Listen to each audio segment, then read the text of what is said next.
Bismillahirrahmanirrahim. Assalamu alaikum to all of you. Hope you all are doing fine. This is Mahanur Said and I am here with a new video. हम नए disorder start करने लगे हैं आज. That is personality dissociative disorders, जिसके अंदर हम 3 disorder discuss करेंगे. सबसे पहला डिसऑर्डर है DID, डिसोसिएटिव आइडेंटिटी डिसऑर्डर, जिसमें हमारे पास आइडेंटिटी डिस्टॉर्टेड होती है. 2 या 2 से ज़्यादा पर्सनैलिटीज़ होती हैं जो आप उनकी लाइफ जी रहे होते हैं. डायग्नोस्टिक क्राइटेरिया में पॉइंट ए है कि आपकी अपनी खुद की आइडेंटिटी डिस्टॉर्टेड होती है, आपकी जो पर्सनैलिटी है वो चेंज होती रहती है, और 2 या 2 से ज़्यादा पर्सनैलिटीज़ आप जो है वो उस स्टेट में रह रहे होते हैं. मल्टीपल पर्सनैलिटीज़ होती हैं. आपको अपनी पर्सनल इन्फॉर्मेशन, आपके साथ कोई इवेंट हुआ हो, दैट इज़ ट्रॉमेटिक इवेंट और कोई अच्छा इवेंट हुआ हो या एवरीडे इवेंट हो, आप उसको रिकॉल नहीं कर पाते, जो नॉर्मल लोगों के लिए भूलना इम्पॉसिबल सी बात है. तो आप जब 3-4 लोगों की ज़िंदगी गुजार रहे होते हैं तो आप ऑब्वियसली एक बंदे की याद रखेंगे, दूसरे की या तीसरे की. तो वो इस वजह से आपको रिकरेंट गैप्स आते हैं मेमोरी रिकॉल करने में. क्राइटेरिया सी यही है कि इन सब चीज़ों की वजह से आपकी पर्सनल लाइफ, आपकी सोशल लाइफ, आपकी ऑक्यूपेशनल लाइफ सब कुछ डिस्टर्ब हो रहा होता है. और ये कोई रिलीजियस और कल्चरल प्रैक्टिस की वजह से ये आपके साथ इशू ना हुआ हो. नॉर्मल मतलब जैसे ब्रॉडली लोग एक्सेप्ट कर लेते हैं. इधर यहाँ पर मैं आपको वो वाली बात कहना चाहूँगी कि जैसे हमारे यहाँ जिन का है कॉन्सेप्ट के अगर आपके अंदर कोई और पर्सनैलिटी इस टाइम आ चुकी है तो आवाज़ निकल रही है उसकी जैसी, आप आवाज़ भी बाकायदा निकाल रहे होते हैं इस डिसऑर्डर में. I am not denying the fact that they don't exist. जिन और ये सब चीज़ें इसका तो बरहक है और ये एग्जिस्ट करते हैं, बट ये एक डिसऑर्डर भी है, इसको इस तरफ भी लेके जाना चाहिए. सिर्फ पीर बाबा ही इसको ट्रीट नहीं कर पाते, कुछ लोगों के साथ इश्यूज होते हैं, लेकिन ये एक डिसऑर्डर है. DID इज़ अ डिसऑर्डर जिसमें आपको वाकई में महसूस हो रहा होता है कि इस बंदे के अंदर कोई और आ चुका है इस टाइम पे. सुबह में वो अपने आप है, शाम को वो कुछ और तरह एक्ट करे, रात को वो किसी और इंसान की तरह एक्ट कर रहे हैं, उनके बारे में बात कर रहे हैं, उनके रिलेटिव्स के बारे में बात कर रहे हैं, उनके लाइफ इवेंट्स के बारे में बात कर रहे हैं जो उनके साथ कभी हुए ही नहीं होते. उन्होंने अपना ख्याली दुनिया बनाई हुई होती है. और इन सब की वजह से फिजिकल इंजरी की वजह से अगर आपको डिसऑर्डर ना हुआ हो या सब्सटेंस अब्यूज़ की वजह से ना हुआ हो तो डायग्नोस्टिक क्राइटेरिया ये फिट होता है.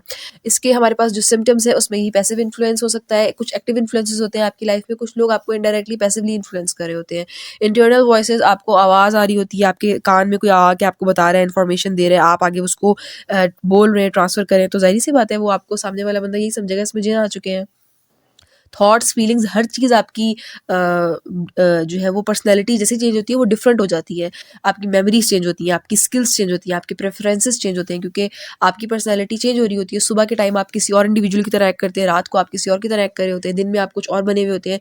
तो ऑब्वियसली आपकी तीनों टाइम की मेमोरीज डिफरेंट होंगी, आपकी स्किल्स डिफरेंट होती हैं, आपके प्रेफरेंसेस डिफरेंट होते हैं.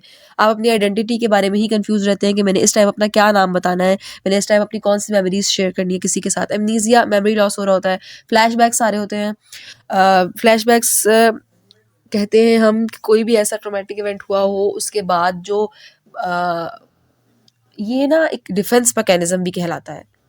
This disorder is itself called a defence mechanism, जिसमें मैं फॉर एग्जांपल अपनी ज़िंदगी जी रही हूँ, मेरे बहुत सारे हार्डशिप्स आए हैं और मैं उनको नहीं हैंडल कर पा रही, तो मैंने ना इन सब चीज़ों से निकलने के लिए और बचने के लिए एक अलग से पर्सनैलिटी बना ली कि अब मैं महानूर नहीं हूँ, अब मैं आयशा हूँ, अब मेरी ज़िंदगी में कोई प्रॉब्लम नहीं है, सब कुछ सेट है, मेरा तो कोई ताल्लुक ही नहीं है इन मसाइल से. तो ये चीज़ आहिस्ता आहिस्ता हैबिचुअल इंसान जब होता है तो वो डिसऑर्डर में कन्वर्ट हो जाती है. तो वो फ्लैशबैक्स भी आपको आ रहे होते हैं कि किस किस वजह से आपने इस तरह से अपने आप को एक हॉल के अंदर छुपा लिया.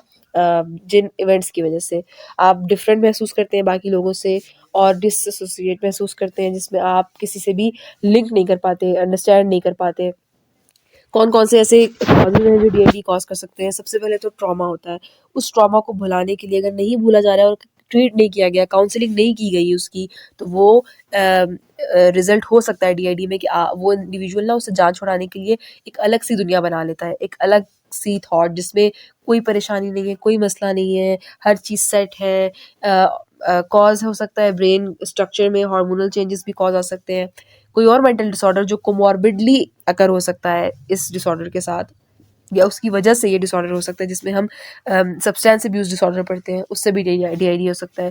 पेरेंटिंग स्टाइल बहुत अथॉरिटेटिव है तो भी बच्चे उस चीज़ से बचने के लिए, निकलने के लिए, अपना एस्केप ढूँढने के लिए ये वाला बिहेवियर शो करते हैं कि कोई और पर्सन बन जाते हैं.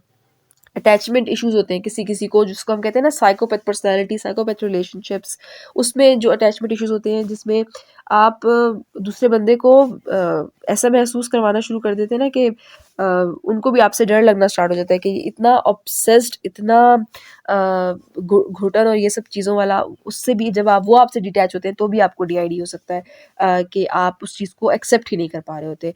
लाइफस्टाइल आपका अनहेल्दी होता है क्योंकि जब लाइफस्टाइल अनहेल्दी होता है तो आपकी हार्मोन्स डिसबैलेंस होते हैं, ब्रेन की फंक्शनिंग ठीक नहीं होती, स्टमक डिस्टर्ब होता है, तो आपके और भी बहुत सारे इश्यूज होते हैं, आपके ड्रीम्स ऐसे आ रहे होते हैं, आपके थॉट पैटर्न नेगेटिव हो रहा होता है, स्लीप डिप्रिवेशन, ना नींद आना, insomnia is also a cause, but ये प्रीडोमिनेंट कॉज़ नहीं है। इस और फैंटेसी में जाना, फैंटेसी में हम तभी जाते हैं ना जब हम उस चीज़ से एस्केप चाह रहे होते हैं, अपनी टेंशन से, अपनी परेशानी को हल करने के बजाय हम चाह रहे होते हैं हम इससे भाग जाएँ, हम इससे दूर चले जाएँ। तो फैंटेसाइज़्ड वर्ल्ड, अपनी फैंटेसाइज़्ड उसमें जाकर लोग हेडफ़ोन्स लगा के गाने सुन रहे होते हैं। उन्होंने अपना एक फैंटेसाइज़्ड वर्ल्ड बनाया हुआ होता है कि हम इससे एस्केप हो जाएँगे, थोड़े टाइम के लिए मेरी जान छूट जाएगी इस सारी प्रॉब्लम से, तो वो भी एक कॉज़ है डीआईडी का।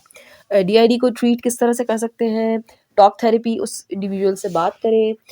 जब साइकोलॉजिस्ट के पास जब आप हमारे पास जब कोई भी क्लाइंट आए तो first of all root cause को आइडेंटिफ़ाई करें कि क्यों उसने मल्टीपल पर्सनैलिटीज़ को चुना कि वो इस तरफ जाएगा, उसका इसके बिहेवियर क्यों हुआ, ऐसा ट्रॉमेटिक इवेंट हुआ क्या था? फिर हमने उस ट्रॉमेटिक इवेंट या उस स्ट्रेस को हैंडल करना सिखाना है उस क्लाइंट को। ये टॉक थेरेपी, सीबीटी में हमने उसकी पॉजिटिविटी की तरफ उसको लाना है, नेगेटिव थॉट जो इर्रेशनल, फजूल ओवरथिंकिंग, ऐसी ओवरथिंकिंग जो आपको नेगेटिव के अनइमेजिनेबल लेवल पे ले जाती है, उसको कैसे ट्रीट करना है। मेडिकेशन उस हालत में दी जाती है जब बहुत ज़्यादा सिवियरिटी होती है इसमें, जब साइकोसिस का हमें ख़तरा हो जाता है कि इससे साइकोसिस डेवलप होने वाला है इंडिविजुअल को। फैमिली थेरेपी, जिसमें आपकी फैमिली आपसे कैसे रिएक्ट करेगी उस टाइम जब भी आप देखें कि उस इंडिविजुअल के अंदर, जैसे मैं हूँ और मैं महानूर हूँ, सुबह और शाम को मैंने आपको जैसे डिस्कस किया मैं कुछ और पर्सनैलिटी बन गई है। अब मेरे घर वाले मेरी उस पर्सनैलिटी को इग्नोर करेंगे, they will not notice it, they will ignore me, और वो मुझसे बात नहीं करेंगे ज़्यादा, मतलब जैसे हम देते हैं ना, ओ माय गॉड क्या हो गया, किस तरह से हैंडल करेंगे, क्या करेंगे, जितनी अटेंशन देंगे उतना वो बंदा कहेगा अच्छा मैं जब नॉर्मल था तो मुझसे कोई बात नहीं कर रहा था, कि अब जैसे ही मेरी नई पर्सनैलिटी आई है तो सब परेशान हो गए, सब मेरी परवाह कर रहे हैं। तो ये भी एक बहुत ज़्यादा बुरा इम्पैक्ट आता है। तो फैमिली की भी थेरेपी बहुत ज़रूरी होती है। Thank you so much, this is all for today. अल्लाह हाफ़िज़।